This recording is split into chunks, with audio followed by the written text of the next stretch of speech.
KPCC ಮಹಿಳಾ ಕಾರ್ಯದರ್ಶಿ ಹೆಸರಲ್ಲಿ ಕೋಟಿ ಕೋಟಿ ವಂಚನೆಯನ್ನ ಮಾಡಿರುವಂತ ಆರೋಪ ಈಗ ಕೇಳಿ ಬರ್ತಾ ಇದೆ. ಕೆಪಿಸಿಸಿ ಮಹಿಳಾ ಘಟಕದ ಕಾರ್ಯದರ್ಶಿ ಅನ್ನೋ ಹೆಸರನ್ನ ಇಟ್ಕೊಂಡು ಹೆಸರನ್ನ ಹೇಳಿ ಆ ಸ್ಥಾನವನ್ನ ದುರ್ಬಳಕೆ ಮಾಡಿಕೊಂಡು ಕೋಟಿ ಕೋಟಿ ವಂಚನೆ ಮಾಡಿರುವಂತ ಆರೋಪ ಇದು. ತಂದೆ ಮಗಳ ವಿರುದ್ಧ ಕೋಟಿ ಕೋಟಿ ವಂಚನೆ ಆರೋಪ ಕೇಳಿ ಬಂದಿದೆ.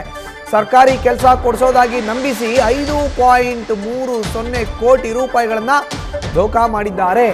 ಸಂಗಮೇಶ್ ಎಂಬುವರಿಂದ ಕಮಿಷನರ್ಗೆ ಈಗ ದೂರು ಸಲ್ಲಿಕೆಯಾಗಿದೆ. ಶಂಷದ್ ಬೇಗಂ, ಮನ್ಸೂರ್ ಅಹಮದ್ ವಿರುದ್ಧ ಈಗ ದೂರು ಸಲ್ಲಿಕೆಯಾಗಿದೆ.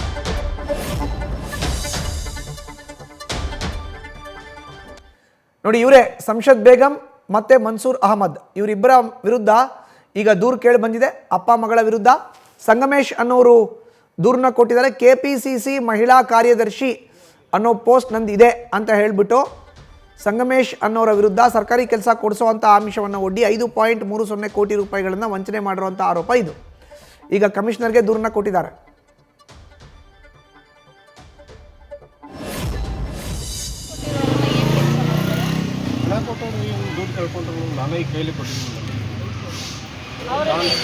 ಅವರೆಲ್ಲ ಊರಲ್ಲಿ ರೈತರು ಮಕ್ಕಳು ಎಲ್ಲರೂ ಬಡವರು ಮಕ್ಕಳು. ಇಷ್ಟು ನಾನು ಊರಿಗೆ ಹೋಗಕ್ಕೆ ಬಿಡ್ತಿಲ್ಲ. ಯಾರಿಗೂ ಫ್ಯಾಮಿಲಿನೂ ಇವತ್ತು ನಾನು ಇಲ್ಲಿವರೆಗೂ ಕಂಡಿಲ್ಲ ಮೇಡಮ್. ಹೋಗಿನೂ ಇಲ್ಲ ಮೇಡಮ್. ಇವಾಗ ಅಮೌಂಟ್ ರಿಟರ್ನ್ ಮಾಡಿ ಅಂತ ಏನು ಹೇಳ್ತಾರೆ? ಅವ್ನು ನನಗೆ ಕೊಲೆ ಬೇಕಿತ್ತು ಹಾಕಿದ್ದೀನಿ. ನೌಕರಿ ಸಿಗುತ್ತೆ, ನಮ್ಮ ಆಯ್ಸ್ ಕೊಡ್ತೀವಿ ಅಂತೇಳಿ ನಮ್ಮ ಊರಲ್ಲಿ ಒಬ್ಬ ಹೇಳಿದ ಸರ್. ನಾವು ಏನು ಮಾಡಿದ್ದೇವೆ, ಅವ್ನು ಹೇಳಂತಲೇ ಸರ್. ಯಾರು ಹೇಳಿದ್ದು? ಬನ್ನಪ್ಪ ಒಡೆಯರ್ ಅಂತ ಹೇಳಿದ ಸರ್. ಅವ್ನು ಹೇಳಂತಲೇ ಸರ್, ನಾವು ಸಂಗಮೇಶ್ ಸರ್ ಹತ್ರ ಪರಿಚಯ ಮಾಡಿಸಿದ್ವಿ ಸರ್. ಸಂಗಮೇಶ್ ಸರ್ ನೀವು 5 ಲಕ್ಷ ರೂಪಾಯಿ ಅಮೌಂಟ್ ಹಾಕಿದ್ವಿ ಸರ್. ನಾವು ಹಾಕಿದ ನಂತರ ಅವರು ಜಾಬ್ ಬರುತ್ತೆ. ಏನು ಜಾಬ್ ಬರುತ್ತೆ ಅಂತ ಸರ್ ರೈಲ್ವೆ ಡಿಪಾರ್ಟ್ಮೆಂಟ್ ಬರುತ್ತೆ ಅಂತ ಹೇಳಿದ್ದಾರೆ ಸರ್. ಅಪ್ಲಿಕೇಶನ್ ಎಲ್ಲ ಹಾಕಿದ್ರು. ಅಪ್ಲಿಕೇಶನ್ ಎಲ್ಲ ಅವರೇ ಮಾಡ್ಕೊಂಡ್ರು ಸರ್. ಎಲ್ಲ ನಾವೇ ಮಾಡ್ತೀವಿ, ನಾವು ಓಡಾಡ್ತೀವಿ. ಅಲ್ಲಿ ಬರೋದು ಮುಂಬೈಗೆ ಬಾ ಅಂತೇಳಿ, ಅಲ್ಲಿ ಬಾ ಅಂತೇಳಿ ಎಲ್ಲ ನಮ್ಮನ್ನೆಲ್ಲ ಇದು ಮಾಡ್ತೀವಿ ಸರ್. ಹೋಗಿದ್ರು ಅವ್ರಿಗೆ? ಅಲ್ಲಿಗೂ ಹೋಗಲಿಲ್ಲ ಸರ್ ನಾವು. ಯಾರು ಕರ್ಕೊಂಡು ಹೋಗಿಲ್ಲ? ಯಾರು ನಿಮಗೆ ಆ್ಯಕ್ಚುಲಿ ಹೇಳಿದ್ದು ದುಡ್ಡು ಹಾಕೋದಕ್ಕೆ, ಅಮೌಂಟ್ ಹಾಕೋದಕ್ಕೆ? ಯಾರ ಅಕೌಂಟಿಗೆ ಹಾಕಿದ್ವಿ? ನಾವು ಸಂಗಮೇಶ್ ಸರ್ ಅಕೌಂಟ್ ಹಾಕಿದ್ವಿ sir. Sangamesh sir Sangamesh sir ಅವರು ಮುಂದೆ ಸಂಸತ್ ಬೇಗಂ ಹತ್ರ ಅಮೌಂಟ್ ಹಾಕಿದ್ದಾರೆ. ಅವ್ರನ್ನ ಮೀಟ್ ಮಾಡಿಸಿದ್ರೆ ನೀವು ಅವ್ರ ಹತ್ರ ಮಾತಾಡಿದ್ರ? ಅವ್ರ ಹತ್ರ ನಾವೇನು ಮಾತಾಡಲಿಲ್ಲ ಸರ್. ನೇರವಾಗಿ ಅವ್ರನ್ನ ಯಾವತ್ತೂ ಮೀಟ್ ಮಾಡಿದ್ರು? ಭೇಟಿ ಮಾಡಿದ್ದೇವೆ ಸರ್ ನಾವು ನೇರವಾಗಿ. ಏನು ಹೇಳಿದ್ರು ಅವಾಗ ನೀವು ಭೇಟಿ ಮಾಡಿದ್ರೆ? ಆಗುತ್ತೆ, ಇನ್ನೊಂದು ಮಂತ್ ಹೋಗಲಿ, ಇನ್ನೊಂದು 15 ದಿನ ಹೋಗಲಿ, ನಾವೆಲ್ಲ ಮಾಡಿಸ್ತೀನಿ ಎಲ್ಲ ಹೇಳಿದ್ದಾರೆ ಸರ್ ನಮಗೆ. ಅವರು ಏನು ಕೆಲಸ ಮಾಡ್ತೀನಿ ಅಂತ ಅವರು ನಾನು ಕೆಪಿಸಿಸಿ ಒಳಗೆ ಅದನ್ನು ಹೇಳಿದ್ದಾರೆ ಸರ್. ನಮಗೆ ಫೋಟೋ ತೋರಿಸಿದ್ರು. ಆಯಿತು, ನಾನು ನಂಬಿದ್ದೀನಿ ಸರ್. ನಂಬಿ ನಾವು ಇಲ್ಲಿ ಸಂಗಮೇಶ್ ಸರ್ ಹತ್ರ ದುಡ್ಡು ಹಾಕಿದ್ವಿ ಸರ್. ನಾವು ಅಂದಾಜು ಎಷ್ಟು ಮೋಸ ಮಾಡಿದ್ರಿ? ಎಷ್ಟು ಕೆಲಸ ಮೋಸ ಮಾಡಿದ್ರಿ? ಇದರಲ್ಲಿ ಎಷ್ಟು ಜನ ಹುಡುಗರು? ನಮ್ಮ ಊರ ಕಡೆ 7 ಜನ ಸರ್. ನಮ್ಮ ಊರಲ್ಲಿ 7 ಜನ ಹುಡುಗರು. ಯಾವ್ಯಾವ ಊರು ಸರ್? ನಮ್ಮದು ತಿಗಡಿ, ಉಜಿನಟ್ಟಿ, ಕಲ್ಲೋಳಿ, ನಾಗನೂರು. ಯಾವ ಡಿಸ್ಟಿಕ್? ನಾವೆಲ್ಲ ಬೆಳಗಾವಿ ಡಿಸ್ಟಿಕ್ ಸರ್ ನಮ್ಮದು. ನಿಮಗೆ ಯಾವ ಡಿಪಾರ್ಟ್ಮೆಂಟ್ದು ಆಫರ್ ಲೆಟರ್ ಕೊಟ್ಟಿದ್ರು? Appointment letter? Appointment railway department ಕೊಟ್ಟಿದ್ರು ಸರ್ ನಮಗೆ. ಎಷ್ಟು ಸಂಬಳ ಏನು ಅಂತೆಲ್ಲ ಹೇಳಿದ್ರಾ? ಸಂಬಳ 35 ಹಿಂಗೆ 40 ಸಾವಿರ ಅಂತ ಹೇಳಿದ್ರು ಸರ್ ನಮಗೆ. ನಾವು ನಂಬಿ ಜಾಬ್ ಆಗುತ್ತೆ ಹೆಂಗೆ ಮಾಡಿದ್ವಿ ಸರ್ ನಾವು. ಹೆಚ್ಚಿನ ಮಾಹಿತಿ ನೀಡ್ತಾರೆ ನಮ್ಮ ಪ್ರತಿನಿಧಿ ಚಂದ್ರಶೇಖರ್. ಈಗ ನೇರ ಸಂಪರ್ಕಕ್ಕೆ ಜಾಯ್ನ್ ಆಗಿದ್ದಾರೆ. ಚಂದ್ರು, ಕೆಪಿಸಿಸಿ ಮಹಿಳಾ ಕಾರ್ಯದರ್ಶಿ ಹೆಸರಲ್ಲಿ ಧೋಖಾ, ಕೋಟಿ ಕೋಟಿ ವಂಚನೆ, ಈಗ ಅವರ ವಿರುದ್ಧ ದೂರು ದಾಖಲಾಗಿದೆ. ಯಾವಾಗ ಆಯ್ತು ಈ ಒಂದು ಹಗರಣ? ವಿವರಣೆಯನ್ನು ನೀಡೋದಾದ್ರೆ. ಖಂಡಿತವಾಗಿಯೂ ಮಧು, ಏನು ಈ ಒಂದು ಪ್ರಕರಣಕ್ಕೆ ಸಂಬಂಧಪಟ್ಟಂತೆ ಈಗಾಗಲೇ ಜಂಟಿ ಆಯುಕ್ತರಿಗೆ ಒಂದು ದೂರನ್ನ ದಾಖಲು ಮಾಡಿರುವಂತಹದ್ದು ಸಂಗಮೇಶ್ ಅನ್ನುವಂಥವ್ರು. ಜೊತೆಗೆ ಈ ಸಂಗಮೇಶ್ ಏನಿದ್ದಾರೆ ವಿಜಯಪುರದ ಮೂಲದವರಾಗಿರ್ತಾರೆ. ಇವರು ಏನು ಮೊದಲಿಗೆ ಒಂದು 2023ರಲ್ಲಿ ಕಾಂಟ್ಯಾಕ್ಟ್ ಮಾಡ್ತಾರೆ ಈ ಒಂದು ಏನು ವಂಚಕರನ್ನ. ಅವ್ರನ್ನ ವಿಧಾನಸೌಧ ಬಳಿಯಲ್ಲಿ ಒಂದು ಭೇಟಿ ಮಾಡಿ ಅದಾದ ನಂತರ ಶಂಷದ್ ಬೇಗಂ ಅವರನ್ನ ಭೇಟಿ ಮಾಡಿದಂಥ ಸಂದರ್ಭದಲ್ಲಿ ನಾವು ಏನು ಮಹಿಳಾ ಮೋರ್ಚಾ ಕಾರ್ಯದರ್ಶಿ ಆಗಿದ್ದೇನೆ, ಜೊತೆಗೆ ನನಗೆ ಸಾಕಷ್ಟು ರಾಜಕಾರಣಿಗಳು, ಸಚಿವರು, ಜೊತೆಗೆ ಅಧಿಕಾರಿಗಳ ನಂಟು ಇದೆ.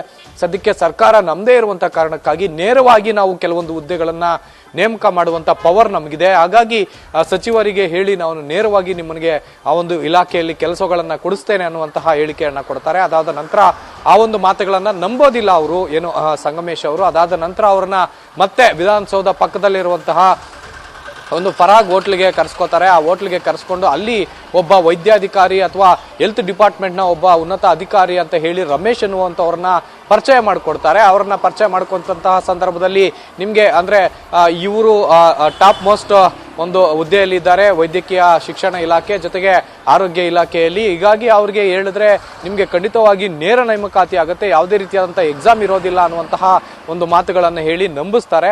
ಆ ಒಂದು ಮಾತುಗಳನ್ನು ನಂಬಿಸಿದಂತಹ ಹಿನ್ನೆಲೆಯಲ್ಲಿ ಆ ಸಂಗಮೇಶ್ ಅನ್ನುವಂಥವರು ಅವರ ಊರಿಗೆ ಹೋಗಿ ಅಲ್ಲಿ ಸುಮಾರು ಒಂದು 9 ಜನರ ಬಳಿ ಸುಮಾರು 5 ಲಕ್ಷ ರೂಪಾಯಿಯನ್ನ ಕಲೆಕ್ಟ್ ಮಾಡಿಕೊಂಡು 56 ಲಕ್ಷ ರೂಪಾಯಿಯನ್ನ ಒಂದು ಬಾರಿಗೆ ಕೊಡ್ತಾರೆ.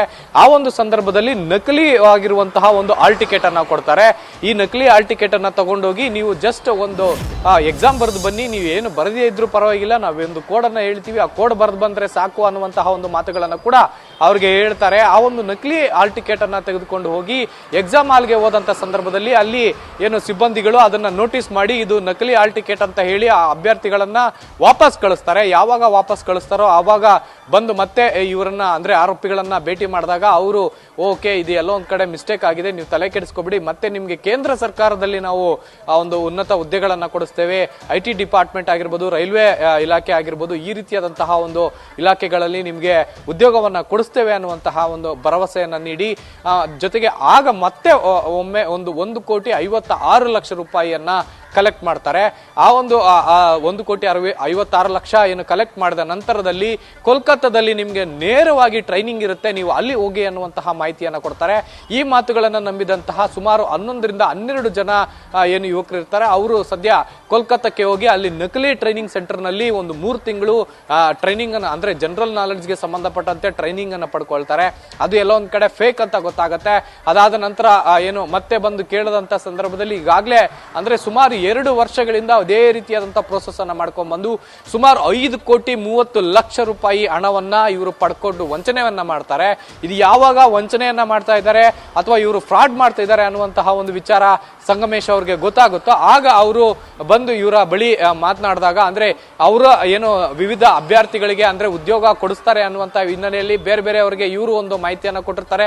ಅವರೆಲ್ಲ ತಗೊಂಡ್ಬಂದು ಸಂಗಮೇಶನ ನಂಬಿ ಏನು ಶಂಷದ್ ಬೇಗ್ ಮತ್ತೆ ಅಹಮದ್ ಏನಿರ್ತಾರೆ ಮನ್ಸೂರ್ ಅಹಮದ್ ಅವರಿಗೆ ಹಣವನ್ನ ಕೊಟ್ಟಿರ್ತಾರೆ. ಹಾಗಾಗಿ ಇವರನ್ನ ಪೀಡಿಸಕ್ಕೆ ಶುರು ಮಾಡಿದಾಗ ಅವರು ನೇರವಾಗಿ ಬಂದು ಈಗಾಗಲೇ ಒಂದು ಕಂಪ್ಲೇಂಟ್ ಅನ್ನ ಕೊಟ್ಟಿರುವಂತಹದ್ದು. ಕಂಪ್ಲೇಂಟ್ ಅನ್ನ ದಾಖಲು ಮಾಡಿಕೊಂಡು ಈ ವಿಚಾರಕ್ಕೆ ಸಂಬಂಧಪಟ್ಟಂತೆ ತನಿಖೆಯನ್ನ ಪೊಲೀಸರು ಮುಂದುವರಿಸುವಂತ ಭರವಸೆ ಕೊಟ್ಟಿರುವಂತಹದ್ದು. ಮಧುಸೂದನ್, ಧನ್ಯವಾದ ಚಂದ್ರು ನಿಮ್ಮ ಮಾಹಿತಿಗೆ. ನ್ಯೂಸ್ ಫಸ್ಟ್ ನಿರ್ಭೀತಿಯಿಂದ ನಿಮ್ಮ ಪರವಾಗಿ.